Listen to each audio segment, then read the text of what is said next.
right now at 6, powerful winds and plunging temperatures. We're tracking some big changes to our weather on this first alert weather day. We're also following some breaking news as part of it. Reports of falling bricks on the east side of Manhattan. Taking a live look now from LaGuardia Airport, where more than 500 flights are delayed. At Newark Airport, more than 300, and JFK, over 400. From the city to Long Island to the airport, we have team coverage here tonight.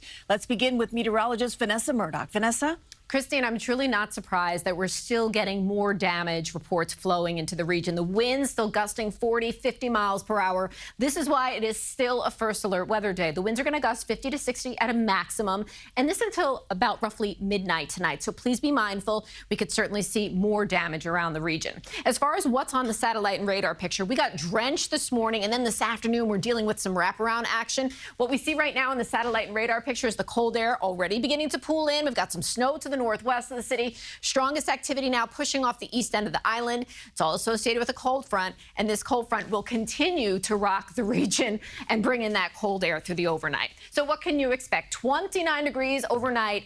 Cold and blustery. The winds will subside, but not enough. Real feels will be in the teens and 20s. When you step outside tomorrow morning, here's what it feels like. 21 in the park will feel like 22 in Hempstead. How about a real feel of 13 in Monticello? Tomorrow afternoon, your high just 39. This with ample sunshine, I might add, but this afternoon's high was record tying at 58. Tomorrow, again, just 39. So wild weather today delivers a taste of winter just before winter officially begins on Sunday. Your full first alert forecast is coming up. Christine, back to you. Okay, Vanessa, thank you. We need to get to some breaking news in Midtown. The FDNY says bricks fell from a building. At least one person was hurt. Andrew Ramos just arrived on scene on Park Avenue. Andrew, what have you found out? Yeah, well, right now, the street here along East 49th Street has opened back up. I'm going to get out of the way so you can get an idea of what happened here. This very, very scary situation. Now, you can see yourself, bricks, a whole lot of them here littered along the street. Now, this is outside of 299 Park Avenue. This incident took place on the north side of the building. Now, FDNY officials say the call for all the fallen debris came in just before 4:30 p.m. Now, we did speak to a driver who was in his car at the time. He started hearing what he described as a bunch of bangs, saying that it sounded like pellets, and then he realized his car, along with 3 others, were being pelted by falling bricks. Take a listen to what he told us. It did hit the windshield. It broke my rear glasses with the door, also one door damage. I actually couldn't see what else it did damage, because I just ran away. Whenever they come, they just took everybody aside. And this gives you an idea of what we're dealing with right now. This is a sizable brick that came down, falling down on this street here. Happened at a very, very horrible, scary time, rush hour. A lot of people are heading home at that hour. Thankfully, we did hear from EMS that were on the scene. One person was injured, treated at the scene for non-life-threatening injuries, expected to be okay. This could have been a very horrible scene. Thank God it is not.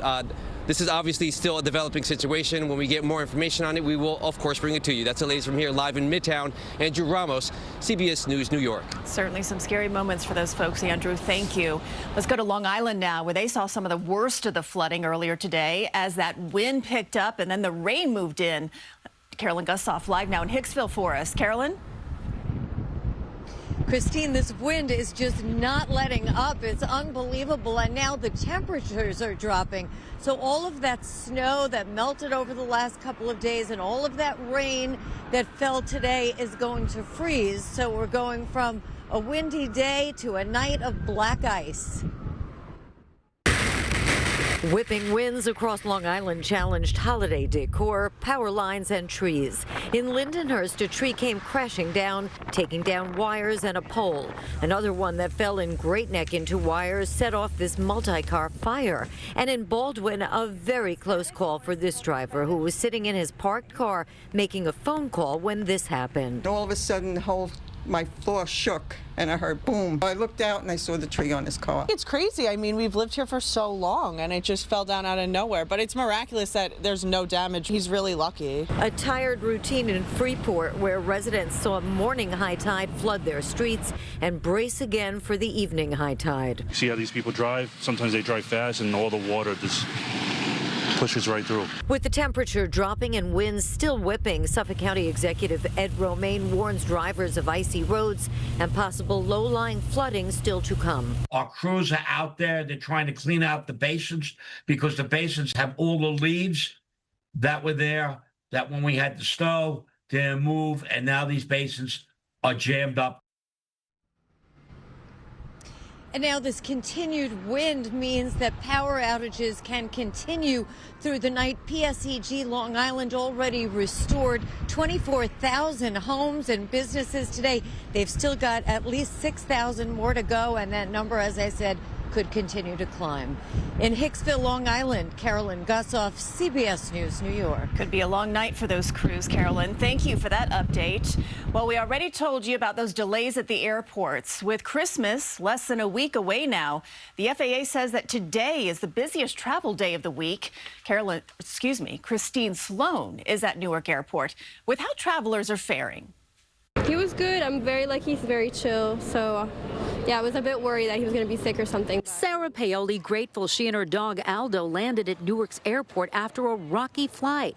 This couple flying from Toronto still overwhelmed by the scary moments on their plane during Friday morning storm. Like I was on a roller coaster that I didn't know where the end was for the drop. It was just really shaky. I think everyone was a little bit panicked. Turbulent weather canceling dozens of other flights at Newark Liberty International Airport. All flight is canceled. 4-year-old Zulu Peone, his mom, sister, and aunt stranded at Newark's airport after their flight to Indianapolis got canceled. They sent an email, but I didn't get to see it. And so we came from Tarrytown, which is about an hour from here. So we took an Uber. We have our luggage, all our car seats and everything. They're rebooked for Saturday when the travel rush is expected to pick up even more.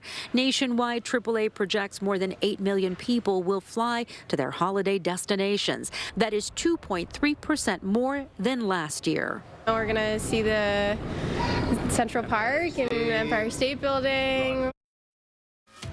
That was Christine Sloan reporting. We will be following that system throughout the evening here. You can find the latest First Alert forecast on air and online at cbsnewyork.com.